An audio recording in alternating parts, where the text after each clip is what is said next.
el emperador, uno de los mejores delanteros de la década del fútbol más brillante que se recuerda, anuncia que quiere volver a calzarse las botas. Tras 2 años retirado, amenaza con volver. No sé si será la mejor noticia posible para su imagen, pero sí es un grandísimo motivo para recordarle a esta auténtica bestia del fútbol. Adriano era un delantero descomunal, un portento físico dotado de una técnica privilegiada.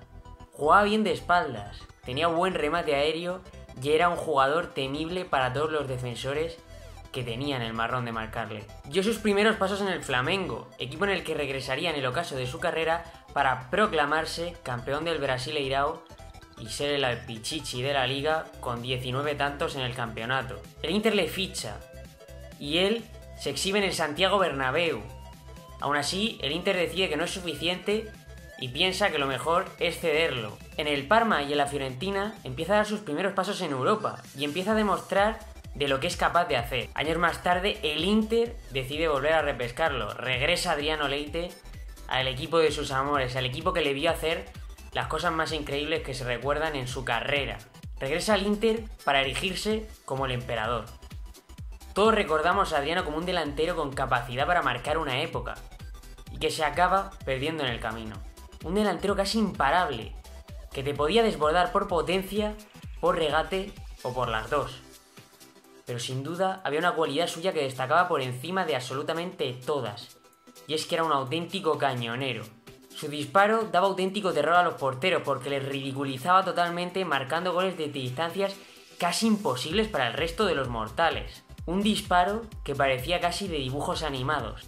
La verdad es que repasando un poco sobre la carrera de este grandioso futbolista, me ha sorprendido al revisar sus cifras goleadoras. Pues no eran números para llevarse las manos a la cabeza, pero eso me demuestra 2 cosas. Una, que en el fútbol no todos son las estadísticas, y 2, que en esos tiempos era muy complicado marcar en la liga italiana, en el calcio, porque los defensas tenían muchísimo más nivel y sobre todo, eran muchísimo más agresivos. Adriano en el Inter era demoledor, era mirado por todos los niños de los tiempos, pero a su exitosa carrera siempre se le rodeaba la polémica y los aspectos nada aconsejables. Se llevaba mal con la prensa, bebía más de la cuenta y tenía contactos con gente peligrosa.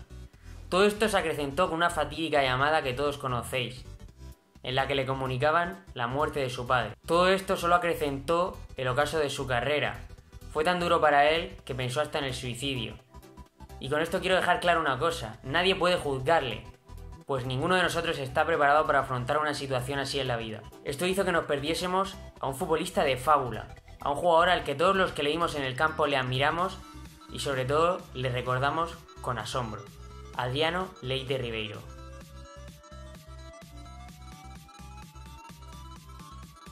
Son los inicios de Adriano, del emperador, los inicios en Italia, porque buenísimo. Adriano llega a Italia. Llega al Bernabéu. Llega al Bernabéu, al Inter. Yo recuerdo que le había visto... Torneo Bernabéu, que se sale literalmente. Vamos a ver las imágenes. Yo recuerdo haberle visto en el Mundial Sub-20 en Argentina, con Brasil, que me parece que fue uno de los jugadores del torneo. Aquel Mundial que ganó Argentina, con Saviola. Ahí está. Se presenta así. Se presenta al Bernabéu y hace un partido descomunal. Un jovencito desconocido totalmente. Pero a veces muy del Inter lo ceden. No hay espacio por un jugador así en el Inter, no puede jugar. Empieza así de esa manera, pues nada, seducto, ¿no? Sí, seducto. Muy importante. Tenemos que fijarnos en el físico del jugador el ahora cambio que va a dar. y en los últimos cambio años. Que da, sí, por supuesto. Él va al Parma, donde está francamente bien, luego llega a la Fiorentina, donde también está bastante bien. Sí, pero ¿por qué no puede jugar en el Inter? No sé. Bueno, y regresa al Inter, lo hace bien. Sí. Hasta que, bueno, empieza a beber. Cuando muere su padre, cambia todo. 2006, el año de la muerte de su padre, le cambia todo. Ahí ya empieza la cuesta abajo sin fin. Yo creo que potencialmente ha sido uno de los mejores delanteros que ha dado Brasil en muchos años. Sin duda. Tenía unas condiciones físicas y técnicas, para ser eso uno de los grandes. Cuando recibía de espaldas se giraba. Es verdad que luego ganó lo que decís en musculatura. Con mutuo aquí, aquí no está tan fuerte físicamente como luego después. Yo creo que es un gran talento desaprovechado. Tiene 31 años. ¿Sabes cuántos años tiene? 31. Pensamos en Pero él es el mismo, ¿no? Que hace ya años que renunció a esto. 2009, cuando gana con el Flamengo el título, ahí es el último. Quiere decir que con 27, 28 años ya prácticamente estaba acabado. Te digo, 2006, cuando muere su padre, él pierde un poco la cabeza y pobre. Para mí es una víctima, porque hasta. Pero lo tenía todo líos para ser. Con las favelas, con el alcohol, con todo tipo para de ser uno de los mejores delanteros del mundo, que yo creo que lo llegó a hacer. Lo llegó a ser, sí, para mí lo llegó a ser, sí. Mira. Pareció a Ronaldo, casi, una potencia similar. La potencia para arrancar desde atrás y... Esta jugada lo hubiera filmado Ronaldo sin ninguna duda. No. Para mí es verdaderamente un fenómeno. Pero, pobre, yo lo... Que decidía partidos de la misma manera que lo hacía Ronaldo. Sí. Era un hombre que te ganaba los partidos. Pero no tenía la cabeza de Ronaldo también. Fíjate la punta de velocidad que tenía. Aquí recuerda a Rivaldo en esta jugada, por cierto. También tenía cosas de Rivaldo, ¿eh? La punta de velocidad y... Portero no está afortunado, pero vaya disparo. No, es que... Mira, es impresionante, una lástima por el fútbol. Oye, me consta que el Inter de luego lo intentó todo con él. Sí, todo. Bueno, el Inter es muy paciente. Al final cogió y se fue a Brasil. Él vuelve, juega en Corinthians y bueno, ya no termina de rendir al Mira la velocidad, mira. Aquí ya tiene algunos kilos más. Sí, pero aún así. Es que estamos viendo cosas, tiene 31 años. Fíjate que Rivaldo sigue jugando con 40, ¿no? Claro, por cierto, la primera vez en su carrera que ha bajado a segunda. Sí, pero la primera vez. Sí.